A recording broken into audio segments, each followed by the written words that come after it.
Oh man. So one thing I wanted to end with you on, you actually talked about it a little bit, but in the United States, the convergence of religion and politics is incredibly strong, which I find super ironic because uh, I joke about this all the time in how the United States Constitution, I mean, yeah, look, flaws and everything, but for the time, it had some pretty progressive ideas, specifically the separation of church and state. It was the first nation founded, with its founding document that church and state are separate.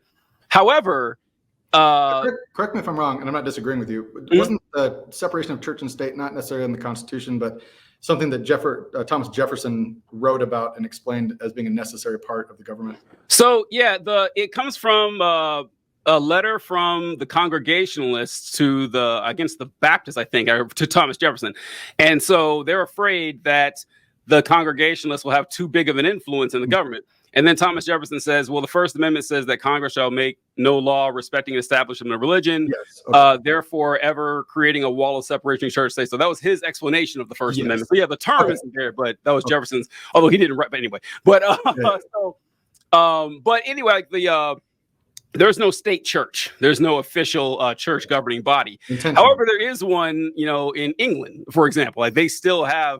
I talk about this all the time, how they mention the crown doesn't have power. Yes, it does. Yes, one of my favorite examples is the fact that they have, instead of a House of Representatives and a Senate, they have a House of Commons and House of Lords.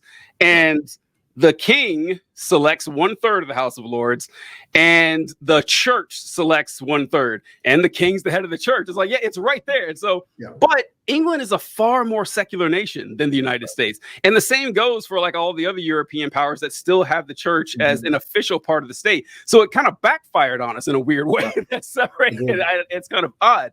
But I was going to ask about this. So when it comes to the immigration thing, because a lot of people I talk to, like conservative Christians, but it's a wide group, obviously, immigration is a really touchy subject, as in like there's a lot of fear, I would say irrational fear in that. So I was wondering, because I remembered that part of your ministry and how that works with you, if you've ever run across issues with that. So I'm probably quite a bit different than most not necessarily in my circles, but in maybe mainstream, right now anyway, mainstream Christianity, which is, I think, a very short period in time. Yeah, definitely. See in mainstream Christianity would be unrecognizable to most people 100 years ago or prior. But all that to say, I'm more libertarian leaning in that sense. I don't believe government should have much say in a lot of that. I believe in the free flow of information and people between countries. So I agree with you. I don't think there's anything to be afraid there. I do think there's some pragmatic things to keep in mind. Of course, yeah. Like, should there be things like checking people's health status, or are they carrying some type of horrible disease, that kind of thing. Are they terrorists? Those things, and an orderly way to take care of that. But no rolling pin. But I don't, but I believe that as far as from a Christian perspective, my main mindset should not be how do I politically address this, but how do I address this with mercy and kindness towards those who need help. Yeah. I wish that was more common. I just but I do get why it's hard to separate. I do.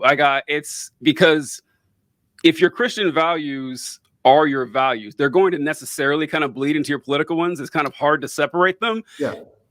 Like you'd have to actively try and give yourself a good reason to actively try. So this is kind of where how I've thought about it in the last several years. Like everyone has a worldview, whether that worldview is formed by religion or it's formed by something else. And at some point, if you're going to enter into politics, your worldview clashes with somebody else's, and you're going to be making laws that impact people who may disagree with you. So whether that's religion or otherwise, so that's why I'm more libertarian leaning. I think the growth of the gospel or growth of Christianity in any country should not be from the top down, from the ground up. And so like the only way I see politics being affected by Christians is just by simple organic. There's a lot of Christians who want their country to reflect more them, but I do not think that should be done from laws. So I don't think that a great example would be like gay marriage. Okay? I am not a proponent of the government having any laws about that, against or for. I think the government should stay out of marriage completely. It's none of their business. I do too. Why do they care? It's very weird. It's very weird. Yes. I think it's weird for me that Christians get really hyped up about that, because like, do you want the government having any say over how your church implements or does marriage? Like, it's a weird thing. Other than the only reason I think it matters to people now is because there's so many benefits to that the government is. There's government benefits, yeah. And so in that sense, I do disagree with discriminating against anyone who is in any kind of contractual relationship, whether it be marriage or some otherwise, to say this group of people gets tax breaks and this person doesn't. Yeah, That's not right. I agree. Now, then again, I've never been married, so maybe I'm the wrong person to talk about it, though. But it's just like, it does seem strange that I get the concept of marriage, like, like for an institution like a church or something like that, or even just a celebration of the fact that you've pledged your life to someone. That's cool, but God, signing like a contract with the state, it's weird. I find that bizarre. Very odd.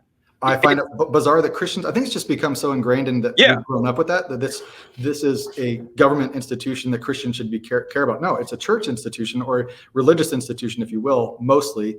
And the government should have nothing to do with it. Yeah, well, it kind of goes into what you were saying, that how Christianity is unrecognizable from something it was, even 50 years ago, honestly. Well, maybe that's kind of when it kind of came about, like the version we know of today. But I mean, you go back far enough, you don't have to go back far at all before you're right. It's completely unrecognizable. And a lot of it is culturally driven. And like you grow up from a baby on saying the right thing to do is to grow up, find yourself a nice young lady, sign your name on the document here, and that's true. This is correct, and then it bleeds into your actual faith. You probably recognize this too, even in your growing up. How ironic it is that the churches we grew up in railed against culture, but then everything they believe is a response to culture. Everything. So culture is still forming everything they believe. Yeah. It's not even really scripture. It's like they're trying to find scripture verses to back up this cultural response that they have. Yeah. Not letting the Bible for them interpret how they should just live their life, regardless of what culture does. I don't know if Trevor and I talked about it, but the one of the big ones is this weird thing with like the interracial marriage one was like, that one is like, you have no backup for this at all. This is strictly a cultural thing that they enforced on you when you were a child in the 60s, and you're just kind of rolling with it.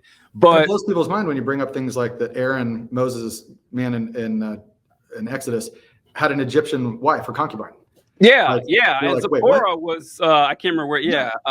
So it was Africa. Yeah, I don't know, but it's like, you're right. It's just cultural stuff that they drag onto. And an example that they always said, which ironically was true, but they just took the wrong lesson from it. Do you remember they'd always say that, okay, the church is here and the world is here? Oh yeah. And the sliding scale. Like, and we were there where they were 50 years ago. Yeah, and they're right. They're right, because that's how society works, man. Like that's how it is. Like that's why it was so insane for me. I don't know. Maybe just seeing it as a kid helped out a lot, in that you're like, okay, there's a reason that if you go to a church like an independent Baptist church in 1960, it's going to look a lot more stringent and conservative than one in 1995.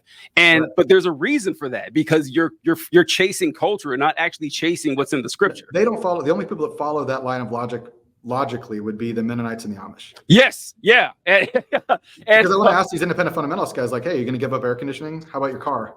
Like, that's, here we are, got your iPhone, I bet, Yeah. And it's funny because they would make fun of those folks too. It's like, can you believe them? They don't wear buttons. Like, what's up with those guys? It's like, how different is that? You don't go to movie theaters. Like, how wildly different is that? But at the same time, they would go get as many movies as they could from Blockbuster at the time and watch them at home. That's why the Pensacola thing weirded me out so much, because I've actually never heard of that. Most people didn't care about what you watched at home. It's just like the testimony of going to the theater was weird. I don't know. But anyway, look, man, thanks so much for coming on. Like, I really appreciate anytime. it. I talk to you anytime. Really? Because I'd love to have you on again, because we can going on different topics and everything. Maybe you and Trevor could like do a big one together. Table? Oh, that'd be so fun. That'd be some fun shit.